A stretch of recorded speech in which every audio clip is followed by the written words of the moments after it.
20-20 minute समय व्यतीत हो जाता है। बात समझे? अब यहाँ एक पंखा लगवाइए या उधर से लगवाइएगा तो इधर लगेगा, वैसे नहीं, इसमें बहुत हीट होता है।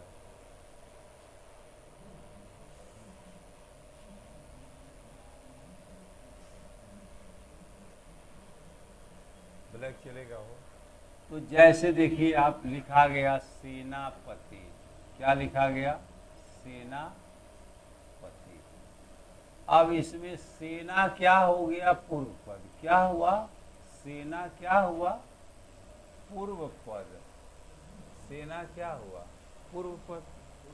और पति क्या हुआ? उत्तर पद। पति क्या है? उत्तर पद। अच्छा, और सेनापति क्या है? समस्त पद। सेनापति क्या है? समस्त पद। क्या है? समस्त पद। ये समास की परिभाषाएं हैं।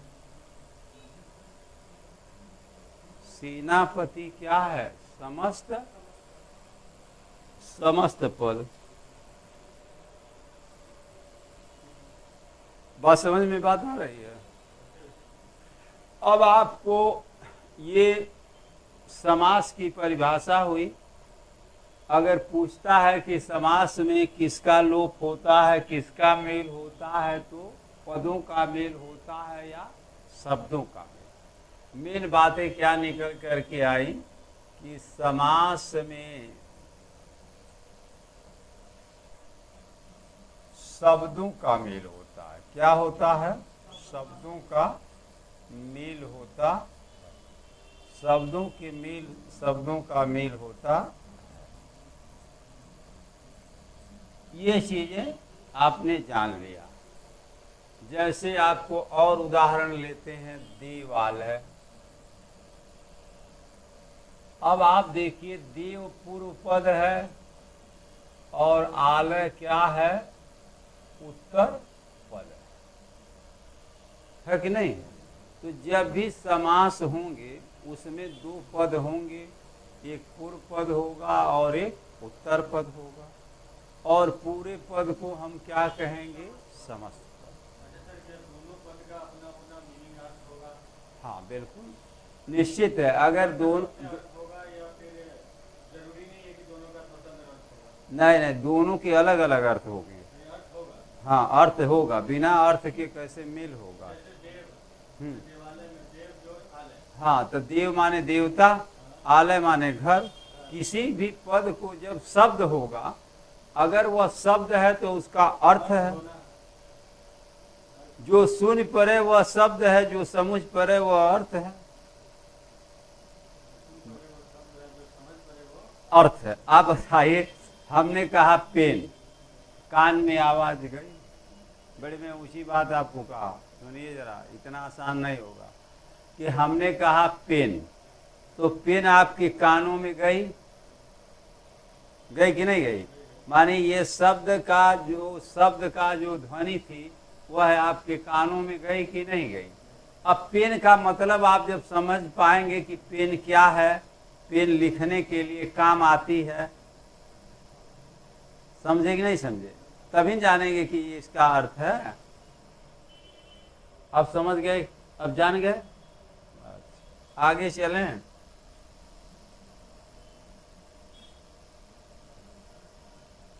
अब बात आती है कि समास के प्रकार। क्या आती है? समास के प्रकार या भेद।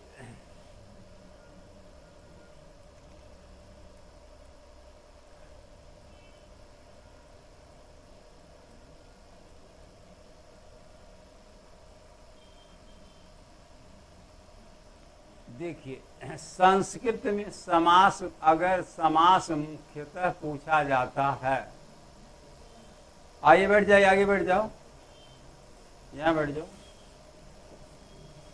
अगर आपसे ये पूछा जाता है कि मुख्यतः समास कितने प्रकार के होते हैं या प्रमुखतः समास कितने प्रकार के होते हैं, या ऐसे कह दिया कि विशेषतः समास कितने प्रकार के होते हैं तो आप 4 लिखेंगे। अगर केवल ये पूछा गया कि समास कितने प्रकार के होते हैं तो 6 प्रकार लिखेंगे। अब बात समझे? तो पहले उसका देखिए, मुख्यतः समास 4।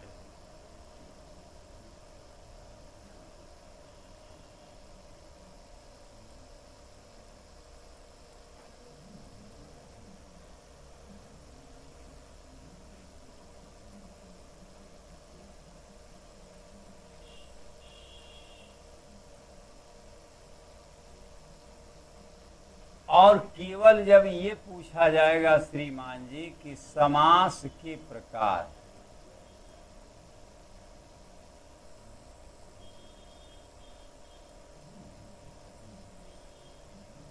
तब क्या लिखेंगे? 6। बात समझे? अब आप जैसे देखिए,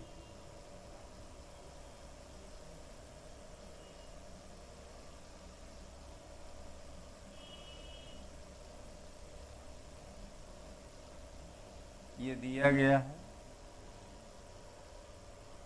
क्या है? अव्ययी भाव समास।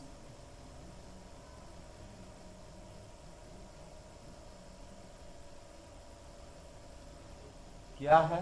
अव्ययी भाव समास। नंबर 2 क्या हुआ? तत्पुरुष समास।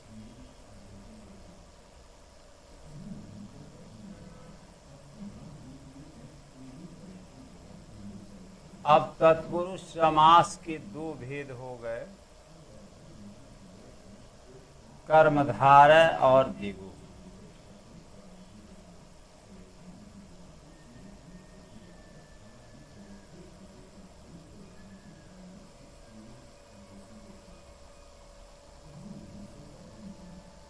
कर्मधारय और दिगु।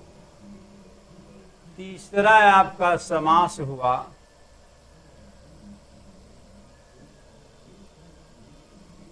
बहुव्रीहि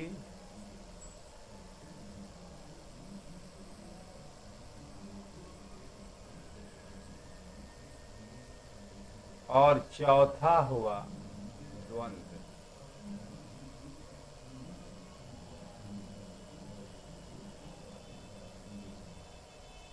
ये आपके समास समझ गए? इसे हम कर्मधारय तत्पुरुष भी कहते हैं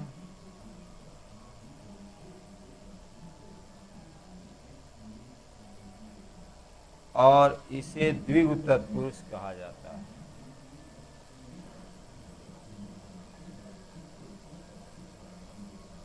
अगर कहीं ऐसा आता है तो इसे कर्मधारय तत्पुरुष और इसे क्या कहा जाता है? द्विगु तत्पुरुष। समझ गए? ये समास का तो अब तो आप जान गए कि समास। अब ये देखिए, 1 2 3 4 मैंने लिखा और 2 तत्पुरुष के भेद हो गए, तो कितने हो गए? 6। तो सामान्यतः जो है जब पूछा जाता है तो समास 6 प्रकार के होते हैं और मुख्यतः समास क्या होते हैं?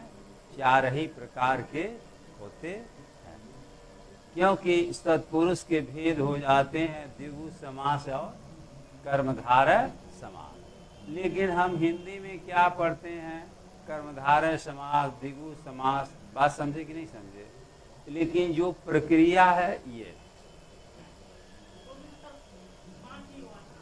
कहाँ 5 हुआ? 1 हुआ, 2 हुआ, 3 हुआ, 4 हुआ, यह 2। तो इससे क्या मतलब है? तभी तो मुख्यतः जब पूछा जाता है तो 4 लिखते हैं, जब सामान्यतः लिखता है तो ये 2 क्रम से लिख देते हैं। तब ये चौथा हो गया, ये 5वां हो गया और ये क्या हो गया? 6वां हो गया। हाँ, जब मुख्यतः विशेषतः पूछेगा तो क्या है? 4 प्रकार। आज जब वैसे पूछेगा तो क्या प्रकार? 6 प्रकार। अब बात समझ गए? क्या नहीं समझे?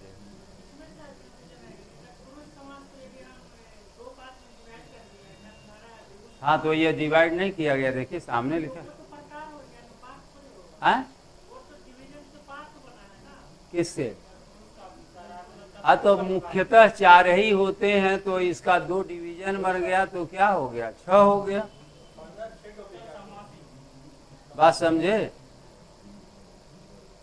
बात समझ गए कि नहीं समझ गए? नहीं, क्यों तत्पुरुष का और दूसरा कोई नाम नहीं है। बात समझे? तत्पुरुष का कोई नाम नहीं है। आगे चलें, नोट कर लीजिए।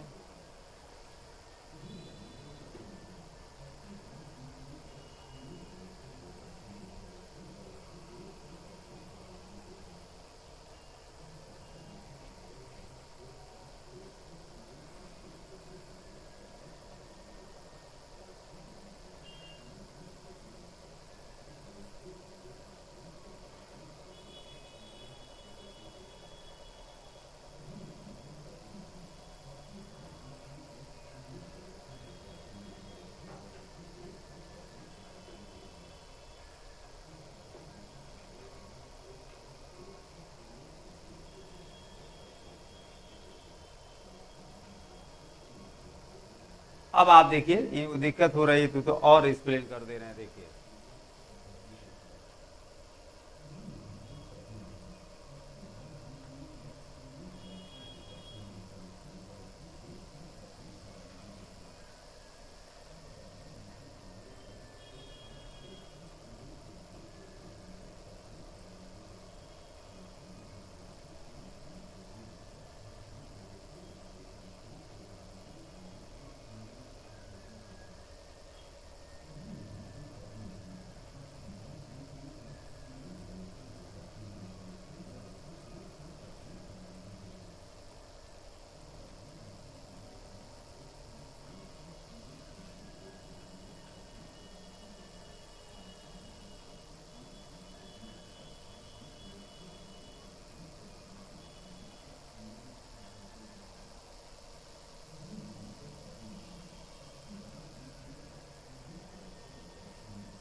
अब जब आपसे पूछा जाएगा दूसरी बात,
अब बात समझ में आई आपको? अब समझे? तब वहां आप जब आएगा तत्पुरुष के जब भेद नहीं करेंगे तो क्या लिखेंगे, कर्मधारय समास, क्या लिखेंगे, द्विगु समास। बात समझ? आज जब 4 लिखना होगा, बारीकी समझिए, अच्छे अच्छे की हालत खराब हो जाएगी। जब ये लिखा गया भेद किया गया तो क्या लिखेंगे? कर्मधारय तत्पुरुष और दिगु तत्पुरुष। बात समझे कि नहीं समझे? अब दिक्कत यह हो जाएगी कि जब उस तरीके का नहीं पढ़े हैं, सामान्य किताबों में वही दिया गया है, तो जब नई चीज जो रियलिटी है, रियलिटी सभी लोग थोड़ा नहीं जानते हैं किसी भी चीज की, रियलिटी किसी चीज की नहीं जानते हैं, बहुत कम लोग जानते हैं। तो यहाँ जब भी चार लिखा जाएगा तो कर्मधारय तत्पुरुष और द्विगु तत्पुरुष, उससे स्पष्ट होगा कि ये क्या है? तत्पुरुष का भेद है। बात समझे? आज जब यहाँ केवल लिखा गया अव्ययी भाव तत्पुरुष समास कर्मधारय समास द्विगु समास, तो इसका मतलब उसका भेद नहीं किया गया। अब समझ गए? हाँ, ये चीज है, इसीलिए मैंने यहाँ और स्पष्टीकरण आपको लिख दिया।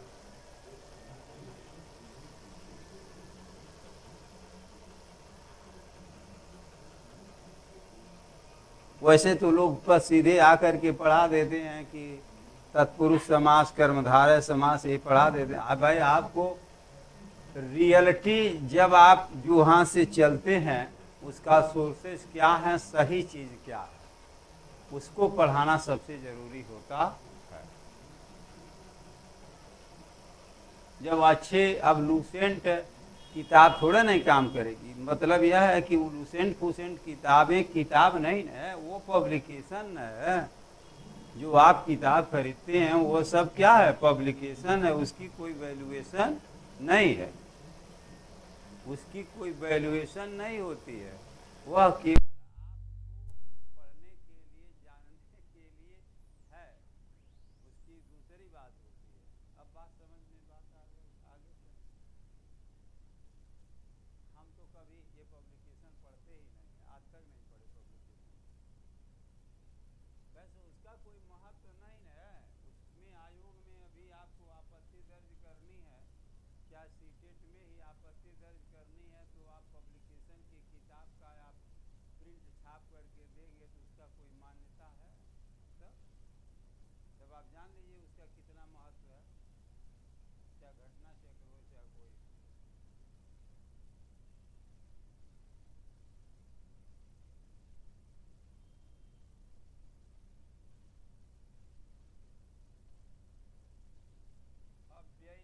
अव्ययी भाव समास दिया गया।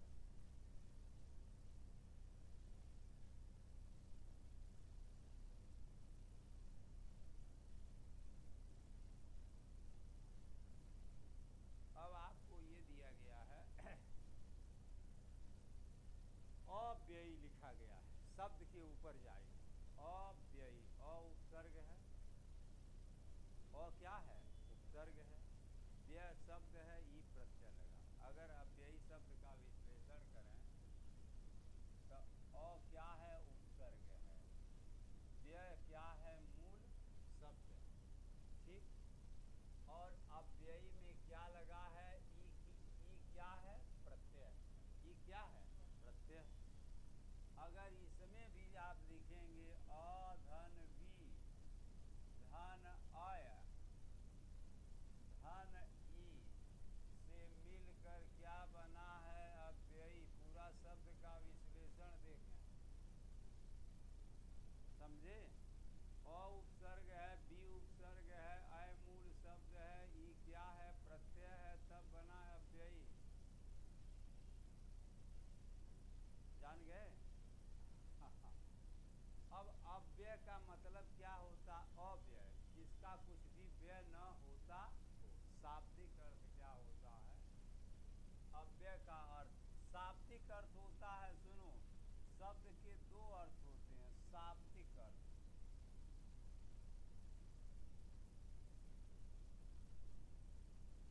का मतलब हुआ जिसका कुछ भी व्यय न होता हो।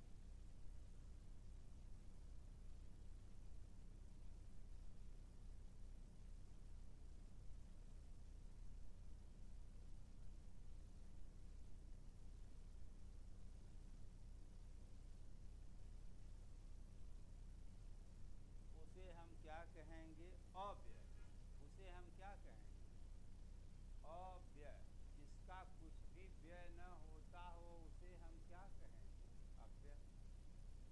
अब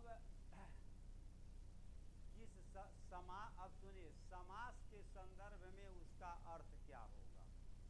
जो आप टॉपिक पढ़ रहे हैं दोनों में अलग अलग अर्थ है। बात समझे कि नहीं समझे। प्रसंगानुसार अब क्या करेंगे, अब प्रसंगानुसार अर्थ होगा। ये शाब्दिक अर्थ है, यह कोश का अर्थ है, साहित्य कोश का अर्थ है। जैसे आप डिक्शनरी उठाते हैं, देखते हैं कि इस शब्द का क्या अर्थ है, तो मूल अर्थ लिखा होता है, जिसे हम शाब्दिक अर्थ कहते हैं। अब प्रसंग के अनुसार अर्थ, किस प्रसंग में, समास के प्रसंग में, अब इसका परिभाषा, इसका अर्थ क्या होगा। समझ रहे हैं। जो आप टॉपिक पढ़ने जा रहे हैं उसके समास के अर्थ में इसका अर्थ क्या होगा। अब देखिए, अव्यय का अर्थ, अव्यय का समास के संदर्भ में अर्थ।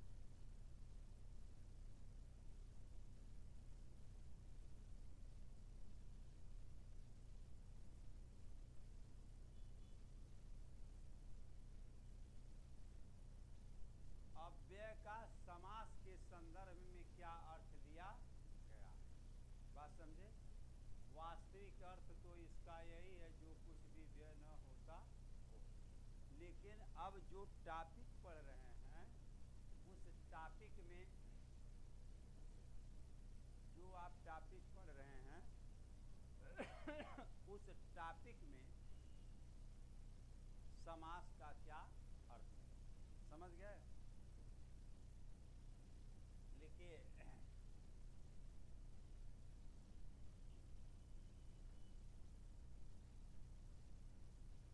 जिस समस्त पद में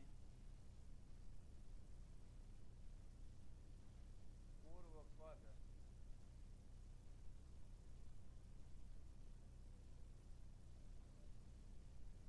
अव्यय हो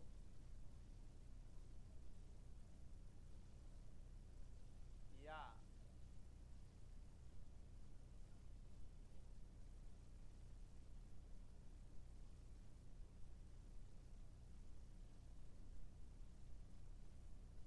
पूर्व पद उत्सर्ग हो,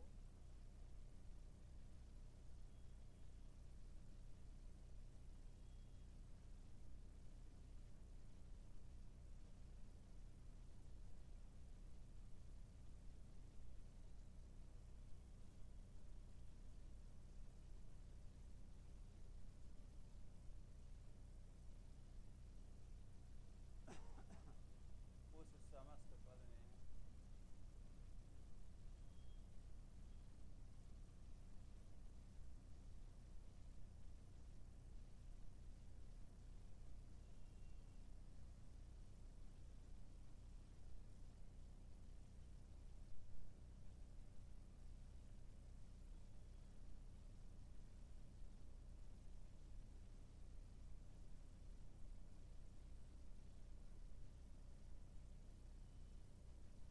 दिया गया।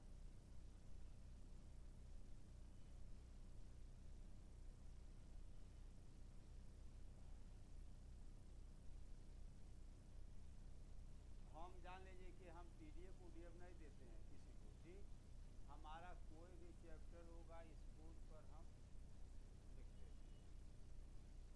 ये पीडीएफ वाला हम काम नहीं करते हैं। ठीक है, कि किसी किताब का पन्ना हम भेज दें, समझ गए। ये सब काम जो है मैं नहीं करता हूँ, तो मुझसे आशा भी न करिएगा। बहुत ये जितना मैं लिखूँगा उतना ही पर्याप्त होगा। ठीक है।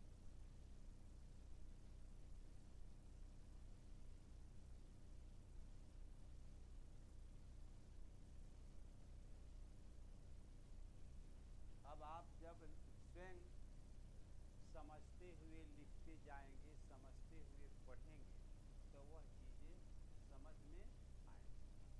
अब इसके बाद जो ऑनलाइन के बच्चे पढ़ते हैं, तो मान लीजिए कि हम पढ़ा रहे थे, आप देख भी नहीं रहे हैं, नहीं देख रहे हैं, बाद में आप सोचेंगे हम देखेंगे, तो उतनी समय अगर आपको कोई प्रॉब्लम हो गई तो आप किससे पूछेंगे।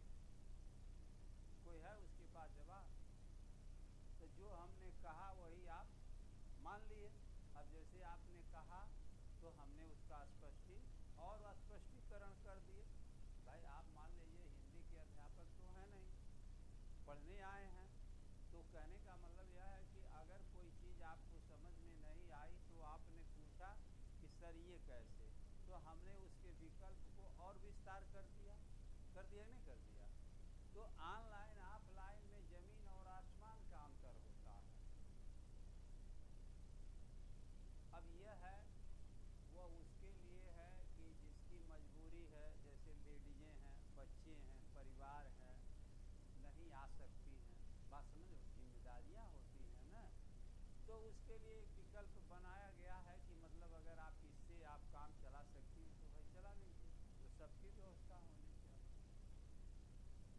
अब यहाँ बात ये आती है कि अव्यय 4 प्रकार के होते हैं। अब अव्यय शब्द का अर्थ जाने कि माने पूर्व पद उपसर्ग हो या अव्यय हो, दूसरा पद क्या हो, संज्ञा। आप एक छोटा सा उदाहरण देखिए।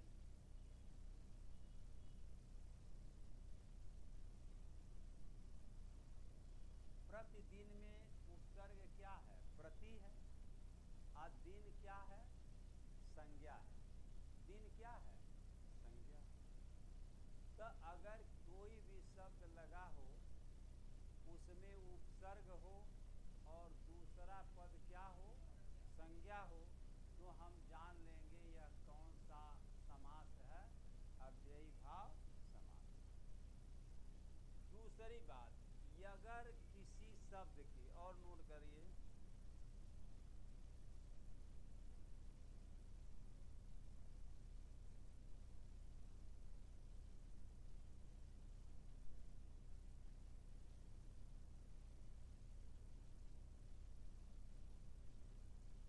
यथा शब्द हो, यथा शब्द हो,